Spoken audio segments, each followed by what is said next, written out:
नमस्कार मैत्रिणींनो. हे बघा, मी आज फिरत फिरत गेले होते शेतामध्ये. तेव्हा शेतात ऊसात मला एक झाड दिसलं. नंतर मग मी ऊसातनं दोन सीताफळं काढली आणि बाहेर निघाले. पण पलीकडे जरा विहिरीकडे डोकावं म्हणले तर विहिरीत बघा आमच्या किती पाणी असतं. ही खूप जुनी विहीर आहे. आमच्या पण लहानपणापेक्षा म्हणजे आमच्या आईवडिलांच्यापासून ती विहीर आहे. त्या विहिरीचा कधीच पाणी कमी होत नाही आहे, आटत नाही. ही विहीर जुन्या काळातल्या लोकांनी बांधलेली अजून आहे, तशीच आहे. आम्ही पूर्वी तिथं धुणं वगैरे धुवायला जायचो, पण आत्ता काय नाही. पण विहीर बांधलेली आहे तशीच आहे. आणि विहिरीच्या कडेला एक बघा लिंबाचं झाड दिसतंय तुम्हाला.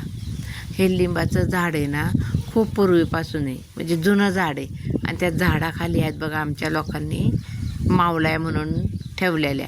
अगं कोरीव काम केलेलं हे मावल्यांचे 5 पावले आहेत. तर ह्या 7 यात्रा म्हणून ओळखल्या जातात.